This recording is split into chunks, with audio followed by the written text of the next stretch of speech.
Hay unas 8 asignaturas por curso, unos 200 exámenes a lo largo de la ESO. Obtener un 10 de media no resulta nada fácil, pero estas dos alumnas del Instituto de Fraga son el ejemplo de que tampoco es imposible. En su caso, incluso se sacó 2 cursos en un solo año. En vez de saltarme con ellos a cuarto, seguía en mi clase, pero tenía como más temario extra.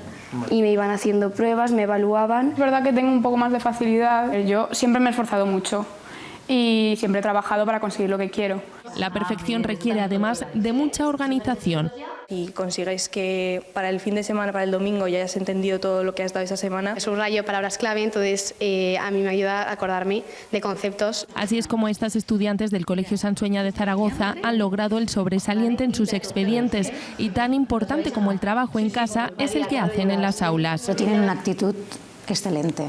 En clase solo la mirada que ellas tienen con el profesor cuando tú estás explicando. Materias muy al día, las trabajan mucho, hacen siempre muchos trabajos extras, o sea, siempre que les mandas algo, ellas te lo hacen. De ellas esperan que sigan brillando en cada paso que den. Quiero dedicarme desde pequeñita a la arquitectura. Medicina y en especial la rama de pediatría. Ingeniería informática, de datos o algo así. Me gusta mucho la literatura, la historia también. Para que estas mentes extraordinarias dejen su huella en la sociedad.